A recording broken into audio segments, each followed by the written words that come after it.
Who knows what happened? What the biggest thing? What happened? No, technologically. Something massive happened. Landing on the moon. Yes, we have got somebody who knows this. Yes, landing on the moon.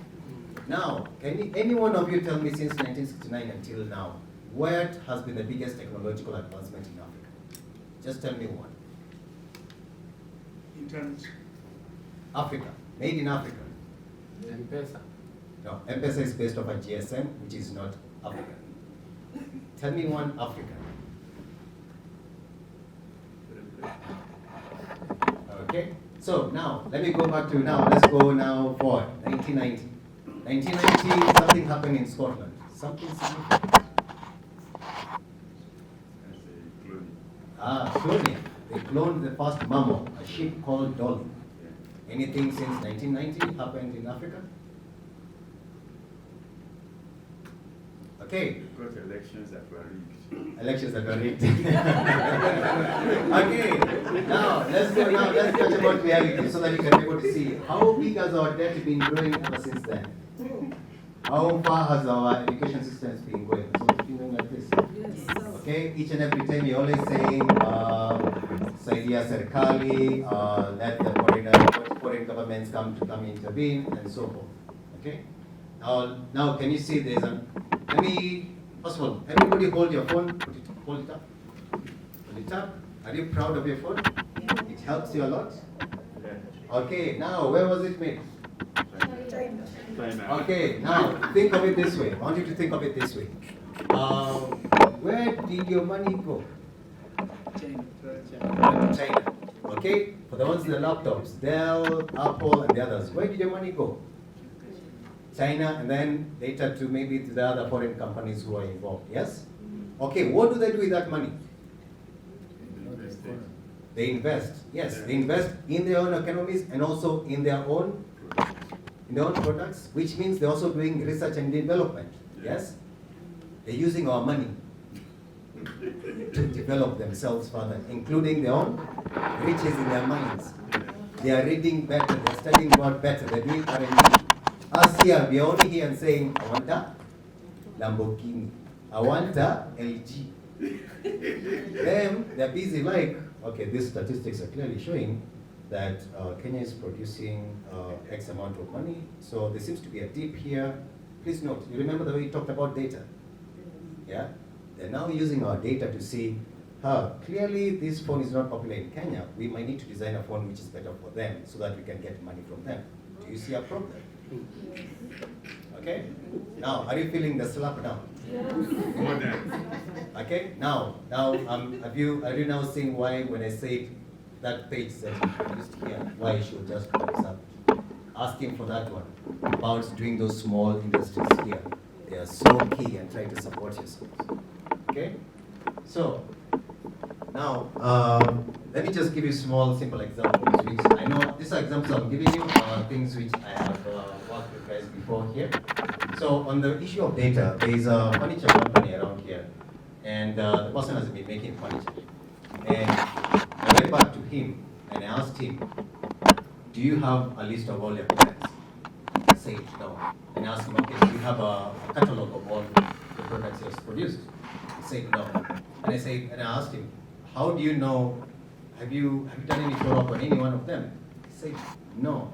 Then I asked him, how do you know if something you made didn't do well, and maybe in their region there are termites, and maybe there's a type of wood you've used before didn't work well? Have you seen those small little things? That's what you're talking about, collecting data. That data helps a lot, because then you get to know, if somebody from a coastal region is going to be asking for me to make a metal product, or lives near a lake, okay? My friends from Uganda, Lake Bunyonyi, one of my favorite places. By the way, I know he mentioned about dating. If you want to date, there's a place on Lake Bunyonyi, it's beautiful. Okay? Now, if you want to build a house on Lake Bunyonyi, for example, it is humid, okay? Or Lake Victoria, which means if you're going to be selling metal products around a lake, or around a place which is near the ocean, there's some metal products you don't sell there, okay? Now, if you don't collect data, how will you know I should not sell a product which is steel? You only sell brass. How will you know? We keep on saying work smart, don't work hard, yes? But for us, working smart is about, oh, today I'm selling TV, today I'm selling mobile phones. Yes, I'm diversifying, but that's not playing smart. Playing smart is ideally what he mentioned, okay? Collecting data, and also taking some time just to educate yourself. Take some time to educate yourself, by the way. Those books you're saying they are not being stolen, I'm not saying you go and steal them. I'm saying just go and buy them, okay? Or even just read. And by the way, there's University of YouTube, okay? Yes. Now, I saw something you mentioned here, which I also saw, I'm glad you put cryptocurrency there, which I'm happy, but something we'll talk about in a short while. Okay, now, automation and robotics. Zimbabwe, there's no one here from Zambia. No one here from Zambia. Okay, so one sad thing is happening in Zambia, and I'm sure Zimbabweans will know, and maybe the ones who are bordering them. Now, the issue of globalization. I love you brought up the issue of economics here. And what is happening, because of globalization, it means anybody can be able to trade anywhere. Yes? Now, unfortunately, now in our villages, there are market days. Yes? And now there's a small village in Zimbabwe where on the market day, everybody bring their chicken and they trade. So it means they help each other out, somebody gets money and they go back home.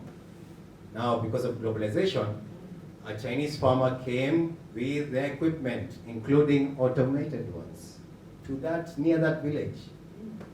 And they ended up producing tons of chicken, lower prices. And market day, what did they do? They went to the same market, undersold the other farmers, and that's how you increase poverty in a region. Now, do you see the rich get richer? The poor get poorer. Okay? These small little things which may be seen like, why am I spending so much effort on it? It actually has a huge, huge impact. Very right. Huge impact. Okay? And then, unfortunately, that village will end up saying, help me, government. And then the government will go, USAID, please help us, we don't have food. Okay? So, what he was mentioning is something to be keen about, these small little things. So, on this, I would highly try to encourage your kids, or even yourselves. There are free classes which are online, you can be able to study. Instead of spending time on TikTok, and YouTube, yes, you can go to University of YouTube where they are teaching you actual content, proper content, spend time on it, okay? And then you may end up now reducing some of these issues that are happening. So, let's talk about collaboration. Now, collaboration is something which is so fascinating. You remember the whole African system where we used to be sitting together and discussing issues. You go to your neighbor.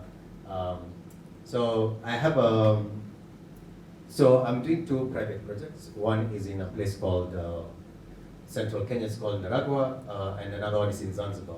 Both of them are targeting on this issue around, climate change. And we are trying to see how to use all African systems to try to make African systems thrive again. Now, you know when you're walking in a village and you just hear somebody saying, hey, Mama Nani, I have a mango for you, and then they bring over to you. Okay? That is collaboration, because the next day the other one will say, oh, by the way, I've made for you food, I'm bringing it over to you. That is collaborating. Now, online has allowed for collaboration to go to a whole different level. Okay? Nowadays, you don't need to have clients just to be next to you. You can be clients from all across the world. Personally, right now, my wife is not even here, she's in the US. Okay? She's Kenyan.